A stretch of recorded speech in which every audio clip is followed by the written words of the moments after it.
नमस्कार, मैं हूं आपके साथ मीनाक्षी रजत और आप देख रहे हैं सबका हिसाब होगा। मिडिल ईस्ट में महायुद्ध का काउंटडाउन शुरू हो चुका है। एक तरफ अमेरिकी राष्ट्रपति डोनाल्ड ट्रंप अब ईरान से डील करके शांति चाहते हैं और दूसरी तरफ इजरायली पीएम बेंजामिन नेतन्याहू का बारूदी फितूर शांत होने का नाम नहीं ले रहा। नेतन्याहू एक बार फिर से ईरान से जंग शुरू करना चाहते हैं, लेकिन इस बार बाजी थोड़ी पलटी हुई नजर आती है। अमेरिका ने साफ कर दिया है कि इजरायल के जिद्दीपन की वजह से उसे भारी नुकसान हुआ है, इसीलिए वो इस जंग में अब इजरायल का साथ नहीं देने वाला है। इसी तनाव के बीच में आईडीएफ के एक फैसले ने पूरी दुनिया को चौंका दिया है। इजरायली डिफेंस फोर्स ने अपने सभी सैनिकों की सैन्य छुट्टियां तुरंत प्रभाव से रद्द कर दी है। और ये क्यों हुआ है वो मैं आपको बताती हूं। इजरायल और ईरान के बीच में तनाव एक बार फिर से खतरनाक मोड़ पर है। इजरायली सेना ने अपने सभी सैनिकों को छुट्टियों से वापस बुला लिया है और ईरान पर हमले का प्लान भी उनकी तरफ से बनाया जा रहा है। ये पश्चिमी मीडिया के हवाले से सोर्सेज से खबर हम आपको बता रहे हैं। इजरायली पीएम नेतन्याहू अमेरिका के बिना ईरान पर हमला करना चाहते हैं और वो कर भी सकते हैं। अकेले सैनिक कार्रवाई करने पर इजरायल विचार कर रहा है। इजरायल ने 26 फरवरी को भी सैनिकों की छुट्टियां रद्द की थी और ठीक 48 घंटे बाद 28 फरवरी को ईरान को निशाना बनाया था। इन्हीं तमाम वजहों से अब इजरायली डिफेंस फोर्स के इस फैसले को संभावित बड़े सैन्य अभियान से जोड़ करके देखा जा रहा है।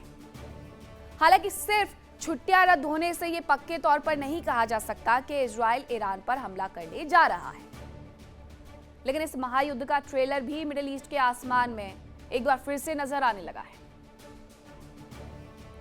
आपको एक तस्वीर दिखाती हूं। ईरान का एक लड़ाकू विमान, ये तस्वीर हम आपको दिखा रहे हैं। ये जो आप आसमान में उड़ता हुआ लड़ाकू विमान देख रहे हैं, ईरान का एक लड़ाकू विमान इजरायली डिफेंस फोर्स की चौकियों के बेहद करीब तक पहुंच गया था और इजरायली सेना ने बिना वक्त गवाए तुरंत कार्रवाई की और विमान पर हमला कर दिया, उसे मार गिराया। यह बताया गया कि पायलट की मौत हो गई, उसका शव बरामद कर लिया गया है, लेकिन यही तो जंग की शुरुआत है। एक रुकना चाहता है, एक आगे बढ़ना चाहता है और दूसरा जाकर के हमला कर देता है। इस हमले ने आग में घी डालने का काम कर दिया है। अब सवाल यह है कि बिना अमेरिकी बैकअप के नेतन्याहू ईरान के पलटवार को आखिरकार संभालेंगे कैसे। ट्रंप की शांति की कोशिशों के बीच में नेतन्याहू की यह जिद पूरे क्षेत्र को बारूद के ढेर पर ले आई है। अब देखना होगा कि नेतन्याहू का ये बारूदी फितूर ईरान कैसे दूर करता है, या फिर ये जंग तीसरे विश्व युद्ध की वजह बनेगी। आज इसी पर होगी चर्चा, लेकिन उसके पहले एक छोटी सी रिपोर्ट देखिए।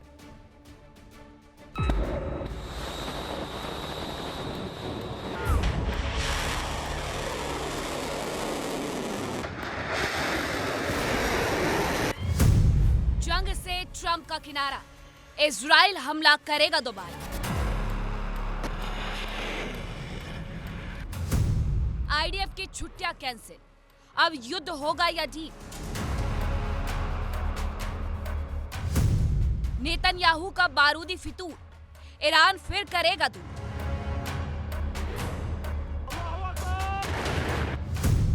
फिर ट्रंप की बेइज्जती, क्यों इजराइल के लिए यूएस सेना खड़ी।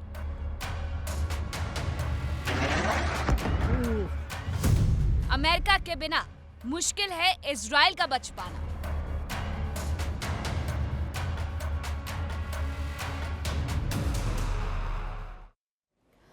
अब चर्चा की शुरुआत करूं, लेकिन उसके पहले बड़ा सवाल यह है कि क्या अमेरिका के बिना ईरान पर हमले में इजराइल जीत हासिल कर पाएगा। कौन कौन से मेहमान चर्चा में शामिल हो रहे हैं आपका परिचय करवाती हूँ। मेरे साथ जुड़ रहे हैं मेजर जनरल अनुज माथुर, डिफेंस एक्सपर्ट है, कर्नल टीपी त्यागी, डिफेंस एक्सपर्ट है, अरविंद सिंह तेजावत, फॉरेन एक्सपर्ट है, थोड़ी देर बाद हमारे साथ होंगे, हकीम रजा, ईरान मामलों के एक्सपर्ट हैं। अब सर जरा ये बताइएगा मेजर जनरल कि क्या चाहता है इजराइल। इजराइल कह रहा है कि ना हम गाजा में रुकने वाले हैं, ना हम ईरान में रुकने वाले हैं। अमेरिका स्पष्ट कर चुका है कि अब और नुकसान नहीं। तो क्या इजराइल सच में आगे बढ़ करके जिस तरीके से लेबनान पर हमले कर रहा है, गाजा में हमले कर रहा है, उसी तरीके से ईरान पर हमले करने की कुव्वत रखता है? देखिए मीनाक्षी, जय हिंद। देखिए, एक बात बिल्कुल बिल्कुल क्लियर है कि ईरान का जो एजेंडा है वो शुरू से आखिर तक बिल्कुल क्लियर रहा है। ईरान इजराइल ने बिल्कुल साफ करके रखा है कि उनको उनका यूनिपॉइंट एजेंडा है, और उनका एजेंडा है अपना सिक्योरिटी आर्किटेक्चर मजबूत करना और ईरान को एक थ्रेट के तौर पर अलग करना। अब ये करने के लिए उनको निश्चित रूप से अमेरिका की मदद की आवश्यकता होगी। ये बात बार बार की जा रही है मीनाक्षी कि हम क्या इजराइल अकेला युद्ध लड़ सकता है। देखिए, इजराइल अमेरिका की भी जरूरत है, ये बात हमको समझने की आवश्यकता है। अमेरिका की परिस्थितियां आज थोड़ी सी भिन्न हैं। उसकी वजह उनके ऊपर बढ़ता हुआ अंतर्राष्ट्रीय और डोमेस्टिक दबाव है। लेकिन इजराइल जो है वो अमेरिका के लिए बहुत बहुत आवश्यक है, इसमें कोई संदेह नहीं होना चाहिए। और अगर इजराइल इजराइल किसी प्रकार से पूरी तरह से दबाव में आता है तो उससे नुकसान जितना इजराइल को है, उससे अगर ज्यादा नहीं तो उतना का उतना नुकसान अमेरिका को भी होने वाला है। क्योंकि अमेरिका की जो पश्चिम एशिया की तमाम एक्टिविटीज हैं या उसकी जो पॉलिसी है, उसका एक फलक्रम, उसका आधार मुझे लगता है वो इजराइल है। और इसराइल इस प्रकार का, क्योंकि इसलिए आप ये कभी भी समझने की आवश्यकता नहीं है कि अमेरिका जो है वो इसराइल का साथ छोड़ने वाला है, ऐसा नहीं होगा। अमेरिका की अपनी प्रॉब्लम्स हैं, उसकी वजह से उनके स्टांस में बहुत लचीलापन आया है। इनफैक्ट उन्होंने ये तक कहना शुरू कर दिया है कि हम न्यूक्लियर के बारे में बाद में बातचीत कर लेंगे, आप पहले स्ट्रेट ऑफ हॉर्मुज को खोल दीजिए, क्योंकि अमेरिका को अभी कोई वहां से एग्जिट कहीं किसी भी प्रकार से नजर नहीं आ रहा है। तो ये, लेकिन इसराइल बिल्कुल क्लियर है। उन्होंने कहा गाजा में जब तक पूरा हमस का डिसआर्मामेंट नहीं होगा, गाजा बंद नहीं होगा। इसी प्रकार उन्होंने हॉर्मुज में, उसमें लेबनान में कर दिया कि जब तक वो उस लेवल तक इस चीज को नहीं कर देंगे डिग्रेड हिजबुल्लाह की ताकत को, तब तक वो बंद नहीं होगा। जहां तक वो पहुंचे उसके पीछे आने वाले इजराइल नहीं है। सीरिया से भी वो विड्रॉ नहीं करेगा। तो मेरा ये मानना है कि इजराइल का बिल्कुल क्लियर कट सिस्टम है। और अब उनको ये जो नया अलायंस, सो कॉल्ड मक्का अलायंस हुआ है, वो अगर आप रियल मायने में देखें मीनाक्षी, तो इजराइल इस बात को समझता है कि ये उसके लिए काफी डेंजरस है और ये अलायंस उसके खिलाफ हो रहा है। इस वजह से शायद उन्होंने अपने सैनिकों की छुट्टियां भी रद्द करी हैं और अपने सैनिकों को किसी भी प्रकार के एग्रेशन के लिए तैयार रहने के वो लिए करते भी रहते हैं। इजरायली डिफेंस फोर्स के जितने भी सैनिक हैं उनकी छुट्टियां रद्द करते रहते हैं, कभी लेबनान के लिए, कभी गाजा के लिए और अब ईरान के लिए। लेकिन कर्नल त्यागी, क्या अब मिडिल ईस्ट में ईरान वर्सेज इजराइल दिखने वाला है? ये जो त्रिकोणीय समीकरण बना हुआ था, अमेरिका भी उसमें था, अमेरिका कह रहा है कि हमें नहीं पढ़ना अब, तो अब ये ईरान वर्सेस इजराइल हो जाएगा वक्त आते ही? एक बड़ी मजे की बात यह है, अमेरिका ने ये कहा था कि देखिए इजराइल का सब दुश्मन है, केवल एक दोस्त अमेरिका है, आप अमेरिका के खिलाफ ना जाए। तो इजराइल ने ये कहा था कि आप छोड़िए जी, दुनिया की जो सबसे बड़ी डेमोक्रेसी है भारत, वहां के लोग मुझे प्यार करते हैं, लिहाजा हम तो इजराइल के साथ हैं। ये उसने छुट्टी रद्द कर दी। केवल छुट्टी रद्द करने से ये कंक्लूजन पे मैं मानता हूं कि आप नहीं आ सकते कि इजराइल अटैक करेगा ईरान पे। लेकिन एक ही नहीं, कई सारे ऐसे फैक्टर्स हैं। क्या ये सच नहीं है कि बेन गुरियन एयरपोर्ट के ऊपर 30 रिफ्यूलर मिड एयर पहले से तैनात थे और 10 और तैनात कर दिए गए हैं? ये इसीलिए तो है ताकि F-35 का कॉम्बैट रेडियस को बढ़ाया जा सके और ईरान पे हमले किए जा सके। इतना ही नहीं, उन्होंने अपनी एरो 2, 3 और 4 मिसाइल्स को मॉडिफाइड किया। अच्छा, इजराइल के अंदर जब भी कभी कोई मॉडिफिकेशन का टेस्ट होता है तो बाकायदा अलर्ट जारी किया जाता है, टीवी डिबेट होती है, अखबारों में खबरें आती हैं, विश्लेषण होता है, स्पेशलिटी बताई जाती है, मगर इस बार कुछ भी नहीं बताया गया। यानी कि वो मॉडिफिकेशन जो सीक्रेटली किया गया है वो कुछ ईरान की उन मिसाइलों को ध्यान में रख के किया गया। और फिर इजराइल लॉजिकल है, उसने कहा कि साहब की लड़ाई शुरू हुई थी रेजाइम चेंज करने के लिए, नहीं हुआ। ईरान को न्यूक्लियर पावर ना बनने देने के लिए, नहीं हुआ। और तो और एक नई चीज ऐड हो गई कि उसमें जो उसके बैलिस्टिक मिसाइल है उनके ऊपर रोक लगाने के लिए इनमें से कुछ हुआ नहीं, तो मैं कैसे कह दूं? मुझे अपनी जनता को जवाब देना है, लिहाजा अमेरिका चाहे या ना चाहे मैं युद्ध लड़ूंगा। लेकिन जनरल अनुज माथुर ने जो बात थी वो भी करेक्टली कह दी कि चाहे कितना कह ले, असलियत में इजराइल को मिडिल ईस्ट में अमेरिका ने ही तो बसाया था। 1948 में अमेरिका ने अपने प्रभाव को मिडिल ईस्ट में कायम रखने के लिए इजराइल को वहां बसाया था। ईरान का तो चार्टर ही ये है कि इजराइल को पूरा नेस्तनाबूद करना है, खत्म करना है, दुनिया से हटाना है। मान लीजिए अगर इजराइल मिडिल ईस्ट में नहीं रहा तो क्या अमेरिका के बेसिक रह पाएंगे?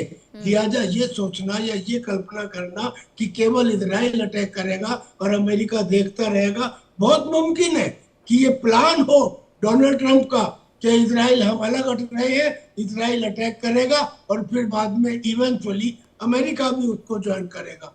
मींस कि इजराइल के ये कहने में को एक लॉजिक भी दिखाई देता है। और दुनिया किसकी तारीफ करती है?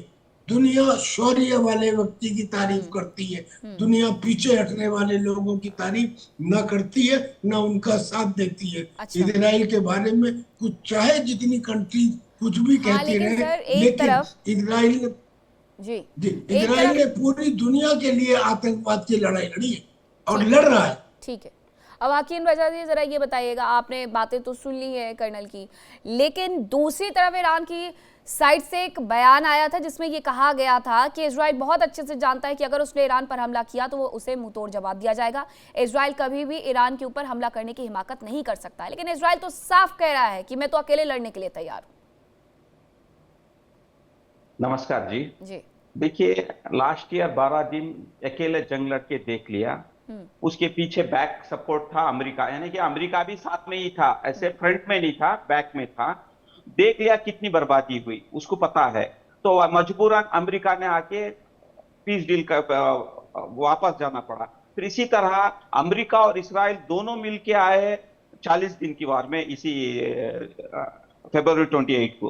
उसमें भी देख लिया, अमेरिका ने भी देख लिया कि ईरान से लड़ नहीं सकते। आके वो पूरी तरह अमेरिका फंस गया है। अब अमेरिका चाह रहा है इज्जत से बाहर निकलें। अब वो इज्जत नहीं मिल रही है। आप देख लीजिए, पूरी दुनिया को पता है, आप दोनों जनरल्स को, कर्नल्स, हमारे पूरे पैनलिस्ट को भी पता है, ईरान की स्थिति पहले कमजोर थी, आज स्ट्रांग है। अमेरिका की स्थिति पहले स्ट्रांग थी, आज कमजोर है।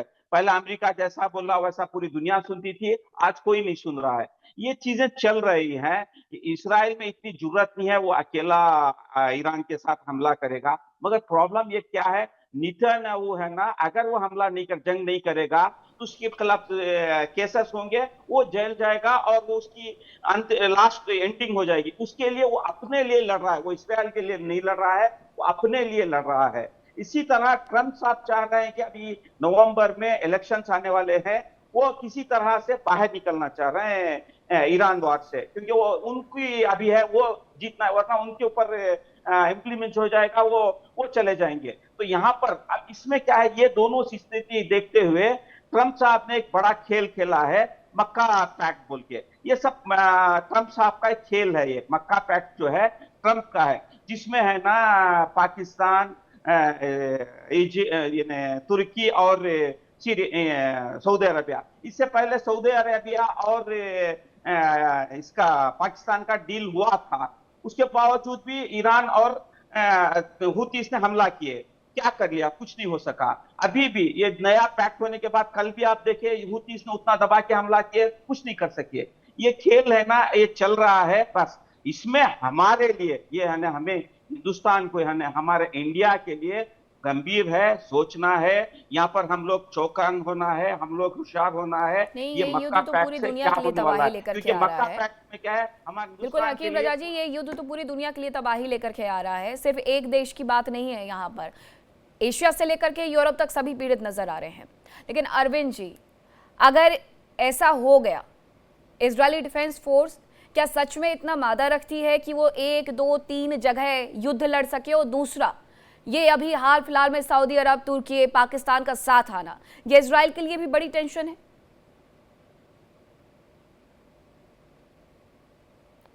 अरविंद जी अनम्यूट करिएगा। शुक्रिया मीनाक्षी जी। टेंशन तो है, इसमें कोई दो राय नहीं है। और दूसरी बात आपने मादे की कही, वो भी है, क्योंकि इतने वर्षों से इसराइल लड़ रहा है उन सारी ताकतों से, वो जस्टिफाइड है या नहीं है, ये एक अलग बात है। दूसरी बात ये कि इनका अलायंस कैसे हुआ। उनका अलायंस हुआ कि हूथियों ने जब सऊदी अरेबिया पे हमला करना शुरू किया तो पूरे समुद्र पर पकड़ बनाने के लिए, खासकर रेड सी पे, बॉबल मंदेब और आसपास के पूरे इलाके पे अपनी सैनिक शक्ति, जो खासकर नौसैनिक शक्ति है, उसका लोहा मनवाने के लिए ये किया गया है। और हकीम रजा साहब ने बिल्कुल दुरुस्त फरमाया है कि ये दरअसल यूनाइटेड स्टेट के कहने से हुआ है, नहीं तो इजिप्ट भी इसका हिस्सा होता। तो पूरी दुनिया सवाल कर रही है कि ये इजिप्ट क्यों नहीं उसका हिस्सा बन रहा है। और ऐसा करके जो पूरी तरीके से जो हूथियों के हाथों में ये पूरा अगर रूट चला जाता तो उसको बचाने के लिए इस तरीके के पैक्ट की जरूरत हुई है। भारत के लिए भी ये खतरनाक है। पर बात यह है कि जैसे आप सेंटो में देखेंगे कि यूनाइटेड स्टेट ने भारत से लड़ने से बचने के लिए जो उसका आर्टिकल 5 था, उसने ये कर दिए थे अगर भारत पाकिस्तान की लड़ाई होगी तो फिर यूनाइटेड स्टेट मदद नहीं करेगा। या कि वियतनाम की लड़ाई में जो पाकिस्तान ने भी यूनाइटेड स्टेट की मदद नहीं की थे।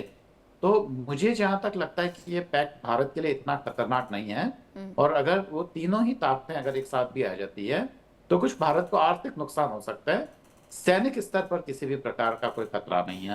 तो पूरा का पूरा उस पानी पे, उस जल पे कब्जा करने के लिए ये पैक्ट बना है और अमेरिका इसके पीछे है, इसमें कोई दो राय नहीं है। अच्छा मेजर जनरल, अभी एक तरफ अमेरिका ये भी कह रहा है कि ठीक है बातचीत कर लेते हैं, एक बार फिर से इस मामले को सुलझाने की कोशिश करते हैं। दूसरी रिपोर्ट ये कह रही है कि उनके पास हथियारों की कमी पड़ गई है। कहीं ऐसा तो नहीं है कि ये थोड़ा टाइम बाय करने की कोशिश कर रहे हैं, इजराइल यहाँ पर युद्ध लड़ना शुरू करेगा और अमेरिका फिर से आकर के पीछे से सपोर्ट कर देगा? मीनाक्षी देखिए, मैं आपको ये जो बात हम आज अमेरिका के लिए कह रहे हैं कि उनके पास हथियारों की कमी पड़ गई है, यही बात आज से 4 साल पहले रूस के लिए कही गई थी कि उनके पास हथियारों की कमी पड़ गई है। देखिए, अमेरिका और रूस दुनिया की दो बहुत बड़ी बहुत शक्तिशाली मिलिट्री पावर्स हैं, और ये कह देना कि 40 दिन के युद्ध के बाद अमेरिका की परिस्थिति ऐसी हो गई कि वो युद्ध नहीं लड़ सकता, मुझे लगता है ये बहुत ज्यादा सरलीकरण रहेगा आपके किसी स्टेटमेंट का। मेरा जहां तक मानना है कि अमेरिका की जो मिलिट्री इंडस्ट्रियल कॉम्प्लेक्स है वो दुनिया का सबसे बड़ा, सबसे शक्तिशाली और सबसे तेज रफ्तार से चीजों को बनाने वाला मिलिट्री इंडस्ट्रियल कॉम्प्लेक्स है। यदि हम एक तरफ कह रहे हैं कि ईरान का जो नुकसान हुआ था इस युद्ध में, उन्होंने इस सीज फायर के दौरान तमाम नुकसान पूरा भरपाई कर दी है उसकी, और मिसाइलें भी सारी बना ली हैं और ड्रोन्स भी सारे बना लिए हैं। तो आप अगर हम अमेरिका के लिए ये कह रहे हैं कि वो तो सारा उन्होंने बना लिया और अमेरिका चुपचाप अपनी गिनती करता रह गया, तो ये मुझे लगता है कि बहुत ज्यादा अत्यंत सरलीकरण इस बात को कहा जाएगा। अमेरिका के पास हथियारों की कमी मुझे नहीं लगता इतनी ज्यादा है जितनी कि उनके पास डोमेस्टिक प्रेशर और इंटरनेशनल प्रेशर है। आज आप देखिए, अमेरिका के साथ कोई भी खड़ा हुआ मुझे नजर नहीं आ रहा है। नाटो ने किनारा कर लिया है, यूरोपियन देश जो हैं उनसे दूर हैं, कनाडा जैसे मित्र और लैटिन, कोई भी आज अमेरिका के साथ खड़ा हुआ नजर नहीं आ रहा है। उसकी वजह सिर्फ यही है कि वो लोग कहीं ना कहीं इस बात को डिसअप्रूव करते हैं कि जिस प्रकार से ईरान के ऊपर 2 बार हमला किया गया, पहले मई 25 में और फिर फरवरी 26 में। तो ये मेरा मानना है कि जहां तक सवाल अमेरिका का इससे आगे या पीछे हटने का है, उसकी खास मेन वजह हथियारों की कमी ना हो करके उसकी मेन वजह है कि वो उसको उसके ऊपर बहुत ज्यादा दबाव है। अभी उन्होंने, ईरान मामलों के एक्सपर्ट ने कहा कि जो उनके इलेक्शंस आने वाले हैं, देखिए बहुत कम, बहुत स्लेंडर मार्जिन है दोनों में, सेनेट में भी और हाउस ऑफ रिप्रेजेंटेटिव्स में भी। और अगर इस इलेक्शन के दौरान थोड़ा सा भी उलटफेर होती है तो डोनाल्ड ट्रंप को अगले 2 साल अपने आप को वहां रख पाना बहुत ज्यादा मुश्किल हो जाएगा। ये एक बहुत इंपॉर्टेंट वजह है जिससे कि अमेरिका चाहता है कि किसी प्रकार से वो यहां से निकले। अमेरिका को मिलिटरीली हराया है ये मैं नहीं मान रहा हूं, इस बात से मैं अग्री नहीं कर रहा हूं, लेकिन अमेरिका जो उद्देश्य लेके इस युद्ध में आया था, उन उद्देश्यों में से शायद किसी एक की भी प्राप्ति नहीं हुई है, एक की भी। ना रिजीम को कोई फर्क पड़ा है, ना उनकी न्यूक्लियर को कोई फर्क पड़ा है, ना हॉर्मूज को कोई फर्क पड़ा है, ना प्रॉक्सीज को कोई फर्क पड़ा है। तो मुझे लगता है कि वो जो उनके उद्देश्य नहीं हासिल हुए हैं, तो इस मामले में कह सकते हैं कि अमेरिका को कहीं ना कहीं झटका पिछड़ा लगा हुआ है। नजर आने सकता है। एक लाइन में और बोलूंगा जी मीनाक्षी, जी। ये मैं कई दफा कह चुका हूं आपके चैनल पे कि Iran wins as long as it is not losing and America loses as long as it is not winning. यही वजह है कि हमें ईरान जीतता हुआ नजर आ रहा है और अमेरिका हारता हुआ नजर आ रहा है। अच्छा सर, एक बात और है ये कर्नल टीबी त्यागी जी, कि इलेक्शन सिर्फ एक जगह नहीं है, इजराइल में भी होने हैं, अमेरिका में भी होने हैं। अमेरिका प्रयास कर रहा है युद्ध से निकले, इजराइल प्रयास कर रहा है कि युद्ध में घुसा रहे। तो वो इलेक्शन को तो कहीं ये तो नहीं है कि नेतन्याहू चाह रहे इलेक्शन हो ही ना, और ये उनके विपक्षी भी कई बार कह चुके हैं कि इलेक्शन से बचना चाहते हैं इसलिए युद्ध में रहते हैं। जी जी, ये कोई भी आदमी जो कुर्सी पे एक दफा बैठ जाता है फिर स्टैग्नेशन हो जाता है, वो किसी दूसरे को आने देना नहीं चाहता, ये नेचुरल है। लिहाजा ना तो इजराइल के प्राइम मिनिस्टर नेतन्याहू चाहेंगे कि इलेक्शन हो या ये युद्ध खत्म हो, क्योंकि ये होने का मतलब ये होगा कि उनका अरेस्ट, और उनके अरेस्ट का मतलब उनका पॉलिटिकल कैरियर खत्म। लेकिन जहां तक अमेरिका का सवाल है, आप इसे दूसरे एंगल से देखिए। क्या अगर अमेरिका बगैर किसी उद्देश्य की पूर्ति के वापस जाते हैं तो क्या उनकी इमेज अमेरिका में एक्सेप्टेबल होगी? लोग तो ये सवाल करेंगे कि आप अफगानिस्तान में हारे, लेकिन अफगानिस्तान में आपके द्वारा समर्थित सरकार जो थी अफगानिस्तान की, वो हारी तालिबान से। तो लेकिन यहाँ तो इसे डायरेक्ट हार माना जाएगा। पिछले 10 दिन से लगातार स्टेट ऑफ हॉर्मुज में वहां से ट्रांजिट करने वाले और उन जहाजों को जो ओमान के तट से गुजर रहे हैं उन पे हमला किया जा रहा है, और 10 दिन से अमेरिका चुप है। इसे क्या कहेंगे? ये दिस इज कॉल्ड एक्सेप्टेंस। ना तो रिजाइन चेंज, ना तो न्यूक्लियर की बात, और ना ही अभी स्टेट हॉर्मुज पूरा खुला। ऐसे समय में अमेरिका का पीछे हटने का मतलब क्या होगा? ये हार ही तो है, और अगर हार है तो क्या मिड टर्म इलेक्शन में उनको जीत मिलेगी? अगर और जीत मिल सकती है अगर वो यहाँ पे एक दफा पूरी तरकीब से काम करे। मुझे तो अब भी लगता है बहुत मुमकिन है कि ये भी एक प्लान हो कि इजराइल को कहा जाए इजराइल अटैक करे, और eventually because Israel is a integral part of America, तो America will eventually join it. ऐसे ही तो है भाई, पिछले साल से यूक्रेन और रशिया में 4.5 साल से युद्ध चल रहा है।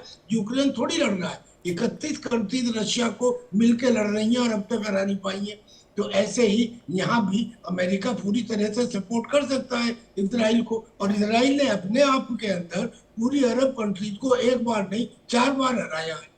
तो लिहाजा इजराइल को कम ना समझे। वो जो टेक्नोलॉजिकली एडवांसमेंट इजराइल का है उसका तो मुकाबला दुनिया में कहीं नहीं है, और जो उसकी मोसाद और 8200 एजेंसी बिल्कुल, आज तक जिस युद्ध में जो उतरा है इजराइल, वो हारा कहाँ है ये तो हर कोई जानता है। अब हकीम रजा जी जरा ये बताइएगा कि तुर्की, पाकिस्तान, सऊदी अरब, ये गठबंधन क्या ईरान के लिए भी कहीं ना कहीं एक सरदर्द है? देखिए, ईरान के लिए तो सरदर्द है ही, मगर वो ईरान के खिलाफ नहीं आएंगे, क्योंकि तुर्की और पाकिस्तान में वहां की जनता है ना, ईरान की सपोर्ट है। अगर हो जाएगा तो वहां लोकल सिविल वार स्टार्ट हो जाएगी, वहां पर हो नहीं सकता। हाँ, पाकिस्तान को पैसे चाहिए था क्योंकि वो कंगाल हो गया था, बैंकक्रप्ट हो गया था, सऊदी अरब पैसे दे रहा था, इसलिए वो सऊदी की बात मान के वो आगे आके आ रहा है। अभी यहाँ हमें भारत को जरा चिंता की बात इसलिए आएगी कि अमेरिका इस युद्ध से बाइज्जती भागना चाह रहा है। अभी ये ऐसा ना हो कि पाकिस्तान के थ्रू भारत पे हमला करके, हमारे हिंदुस्तान पे हमला करके वो जो माइंड है ना डाइवर्ट करने का, अमेरिका की जो स्थिति खराब हो रही है ना पूरी दुनिया में, अमेरिका जो वीक पड़ रहा है, अमेरिका जो अपने जो बोलते हैं ना बहुत ही कमजोर पड़ा है, उसको ध्यान हटाने के लिए, क्योंकि मिडटर्म एग्जाम ये आ रहे हैं, पोल आ रहे हैं, नवंबर में इलेक्शन आ रहे हैं, इसमें पॉसिबल है पैसा सऊदी देगा, अमेरिका अपने आप को बचाने के लिए पॉसिबिलिटीज है यहाँ पर ये करे। इस पे हम लोगों को चौकन, यानी हमारी पूरी इंटेलिजेंस इसे पूरे चौकन रहना पड़ेगा, क्योंकि अगर हिंदुस्तान पर अगर हमला करता है तो वहां पर पाकिस्तान और अब तुर्की में वहां पर लोकल, यानी वहां की सिविल नहीं, यानी गवर्नमेंट के खिलाफ नहीं जाएगी। ईरान पे जाए अटैक करेगा तो वो जाएंगे जरूर। और इससे पहले देखिए बादल मंतब में जो यूतियों के लिए 54 नेशंस का गठबंधन बना था, जनरल राहिल उसके चीफ थे, जाके हुतियों को मार लिए, कुछ नहीं असर पड़ा। फाइनली सऊदी अरब को डील करना पड़ा ईरान को लेके। तो इसमें कोई हुतियों को कोई डर नहीं है, हुतियों को कोई रकम का क्या बोलते हैं, इससे पहले अमेरिका और इस्राइल दोनों मिलके मार रहे, फिर भी जाके हुतियों के साथ डील करना पड़ा। हुती एक ऐसी लोग हैं कि वो गारों में रह के जंग लड़ने वाले, ना चप्पल है ना कुछ है, वो जंग लड़ेंगे। वो पीछे हटने वालों में से नहीं है। उनके पास है ही क्या बचने के लिए। वो लोग कोई रकम का भी ना, पूरी दुनिया भी आके मारेंगे तो वो लड़ने वाले ही हैं, क्योंकि वो शुरू से लड़ने का ये है। तो इसमें है ना, अमेरिका इस्राइल और उनके साथ पूरे मिलके करे तो भी हुतियों को हरा नहीं पाए। पूरे मुस्लिम यानी कि दोनों का जो इतिहास है, मिलके हमला किए तो भी हारे नहीं। अब यहाँ पर एक बात है, हम लोगों को यानी हम भारत वालों को थोड़ा बहुत होशियारी करना है, क्योंकि पाकिस्तान के पैसे के लिए बिल्कुल बहुत कुछ भी कर नजदीक सकता से है। नजर ये याद भी रखिए। विदेश मंत्रालय की तरफ से उस पर बनाई हुई है। लेकिन अरविंद जी, अगर इतिहास उठा करके देखें तो हुतियों के इतिहास की बात करिए, हमास के इतिहास की बात करिए, या हिजबुल्लाह के, या फिर इजराइल के, या फिर ईरान के, सबका इतिहास लगभग सेम है, कोई नहीं हारा। वाकई, और उल्टा कहें मीनाक्षी तो शायद सभी हारे हैं, क्योंकि इस लड़ाई में केवल लोगों की मौतें हुई है और बड़ी संख्या में। अगर हम ये कहें कि ईरान अपने 6000 लोगों को खोने के बाद, हालांकि ईरान इसको मानता नहीं है, वो 3000 की संख्या बताता है, अगर ये खोने के बाद भी अगर वह नहीं हारा है तो मुझे लगता है कि उस घमंड का कोई कारण नहीं है। क्या हमास जिसने 65-70 हजार जानें खोई है, क्या वह नहीं हारा है? इजराइल जहां जंग के साए में और मौत और डर के साए में जो जी रहा है, वो मुल्क भी हार चुका है। ये सब हारे हुए लोग हैं। अगर कोई जीतती है तो वो इंसानियत जीतती है, जिन लोगों ने डेवलपमेंट का अपना प्लान तय किया, लड़ाई को एक तरफ रखा। और मैं इस बारे में भारत का नाम लेना चाहूंगा, जिन्होंने तमाम लड़ाइयों को दरकिनार किया। अफ्रीका के बहुत सारे जब राष्ट्राध्यक्ष आते हैं तो भारत की प्रशंसा करते हैं कि किस तरीके से प्रतिकूल परिस्थितियों में ये जो नव उपनिवेशवादी देशों की साजिश के बावजूद वह अपने आप को आगे बढ़ा पाया है। और चीन के बारे में भी ये कहा जाता है, क्योंकि चीन कभी भी लंबी लड़ाई में कहीं पे भी नहीं कूदा। भारत के साथ भी लड़ाई की, पर सीमित लड़ाई। आज भी चीन भारत की बहुत सारी चीजें रोक सकता है, पर वो नहीं करना चाहता, क्योंकि भारत के साथ उलझना नहीं चाहता। और जब मोदी साहब जब इस इरादे से जाते हैं कि हम आपके साथ अमेरिका के खिलाफ एक संगठन बनाएंगे, तो उनका बहुत स्वागत होता है। तो ये तमाम चीजें हैं जो मुझे लगता है कि अगर कोई जीता है तो भारत जीता है, चीन जीता है, और बाकी जिन मुल्कों ने लड़ाई का साथ दिया वो सब हारे ही आ रहे हैं। जी मीनाक्षी जी। ठीक है, ठीक है। अब मेजर जनरल अनुज माथुर, अमेरिका कब तक अपना जो युद्ध का सामान है, साजो सामान लेकर के डटा हुआ है मिडिल ईस्ट में, वो समेट करके वहां से निकल जाएगा? क्योंकि उसने स्पष्ट कह दिया है कि इजराइल जो कर रहा है ये उसका चुनावी एजेंडा है, हम समझते हैं। उसकी तरफ से भी एक बयान आया। मीनाक्षी, एक लाइन में चीन के बारे में बोलूंगा, उसके बाद। ठीक है। अब मेजर जनरल अनुज माथुर, अमेरिका कब तक अपना जो युद्ध का सामान है, साजो सामान लेकर के डटा हुआ है मिडिल ईस्ट में, वो समेट करके वहां से निकल जाएगा? क्योंकि उसने स्पष्ट कह दिया है कि इजराइल जो कर रहा है ये उसका चुनावी एजेंडा है, हम समझते हैं। उसकी तरफ से भी एक बयान आया। मीनाक्षी, एक लाइन में चीन के बारे में बोलूंगा, उसके बाद आपके प्रश्न का जवाब दूंगा। चीन की जो फंडामेंटल वॉर फाइटिंग फिलॉसफी है, वो फिलॉसफी बिल्कुल क्लियर है, और वो इस बात में विश्वास रखते हैं to win a war without fighting it. ये चाणक्य ने बहुत 1000 साल पहले कहा था, सुन त्सू ने भी यही बात कही थी, और इस फिलॉसफी पे काम करते हैं। और यही वजह है कि चीन ने हर क्षेत्र में तरक्की करी है, और चीन का यूनिपॉइंट एजेंडा है 2050 तक वो दुनिया की सोल सुपर पावर बनने की इच्छा रखते हैं। और मुझे लगता नहीं है कि जिस प्रकार से हालात हैं कोई उनको रोक पाएगा। जहां तक सवाल अमेरिका का है, देखिए एक बात मैं आपको सीधे तौर पे बताना चाहता हूं। मेरा आकलन ये कहता है कि अमेरिका इस युद्ध में क्यों आया था। उसका मेन उद्देश्य मेरे हिसाब से ये था कि ये जो इलाका है ये विश्व का सर्वाधिक संसाधन संपन्न इलाकों में से एक है, और इस क्षेत्र पर नियंत्रण करना उसका एक उद्देश्य था। यही वजह थी कि उसके पहले से इतने सारे बेसिस पश्चिम एशियाई देशों में बने हुए थे। और इतना मैं आपको बता सकता हूं कि पश्चिम एशिया को खाली करके अमेरिका जाने वाला नहीं है। इसमें कोई संदेह नहीं होना चाहिए, ये मेरा मानना है। और आप देखिएगा कि अमेरिका नहीं निकलेगा यहां से।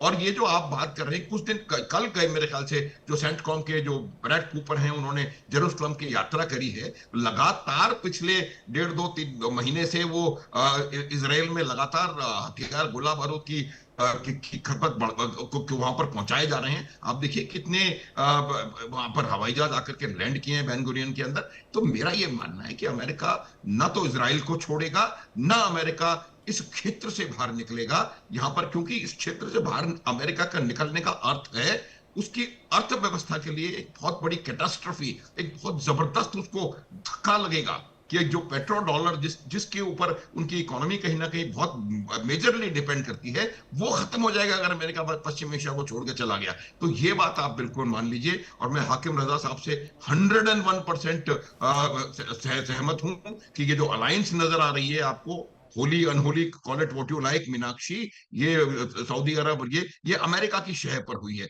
अमेरिका ने अर्दोआन से बात करी थी जब नाटो की मीटिंग हुई थी, वो शुरुआत थी। उसके बाद लगातार वो इससे सऊदी अरब से और पाकिस्तान से डायलॉग कर रहे हैं। और ये जो चीज है, ये उन्होंने प्रयास किया है कि ईरान के खिलाफ वो न लड़ें डायरेक्टली और एक इस प्रकार का अलायंस बना दें जो कि कहीं ना कहीं ईरान के ऊपर दबाव बनाए। होगा या नहीं होगा ये समय बताएगा मीनाक्षी, लेकिन मेरा ये मानना है कि ये पूरा अमेरिका का खेल है और इस खेल को वो खेल रहा है। और इस वजह से ये बात कही जा सकती है कि वो जाने वाला नहीं है। ठीक है हकीम रजा जी, अब क्या फिर हॉर्मुज में डेरा डाल करके ईरान रह जाएगा और इसके अलावा और कोई हल नहीं निकलने वाला है?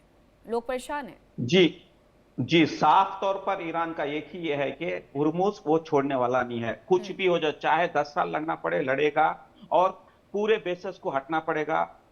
वेस्ट एशिया से नहीं हटेंगे तो वो छोड़ने वाला नहीं है। पूरा हट जाना देना है वो, नहीं तो गल्फ नेशन से हुआ तो भी लेगा। वो जो इनके पॉइंट्स हैं, 5 पॉइंट्स हैं, उसके पीछे नहीं हटेगा, वो क्लियर। अब उसके लिए आप टैक्स बोलिए हुर्मुज में, या फीस बोलिए, या सिक्योरिटी का ये बोलिए, कुछ भी नाम दें, मगर वो क्लियर कट उनका वर्जन, सिंगल एजेंडा है हुर्मुज में। हुर्मुज वो छोड़ के नहीं देगा। वापस फिर एक बार छोड़ेगा तो फिर अमेरिका के हाथों चला जाएगा। वो नहीं चाह रहा है कि वो पूरा, सिर्फ हुर्मुज ही नहीं है, बादल मुंडब भी है ना, हुतियों के जरिए वो भी ईरान के कंट्रोल में ही रहेगा। ये कंफर्म है, ये छोड़ने वाले नहीं है। ये क्लियर कट उनका मैसेज है, इसमें सेकंड थॉट ही नहीं है। यानी वो वहां से नहीं निकलने वाले हैं और ये युद्ध पता नहीं अभी और कितने दिन दुनिया को देखना पड़ेगा। बहुत धन्यवाद आप सभी का मेरे साथ जुड़ने के लिए, चर्चा का हिस्सा बनने के लिए। फिलहाल वक्त एक बहुत छोटे से ब्रेक का है, आप कहीं मत जाइएगा, खबरों का सिलसिला लगातार जारी है। देखिए इंडिया डेली 24/7 अब आपके स्मार्ट टीवी पर। इंडिया डेली मौजूद है सभी डिजिटल प्लेटफॉर्म पर लाइव और लगातार। इंडिया डेली 24/7 हर दिन राष्ट्र को समर्पित।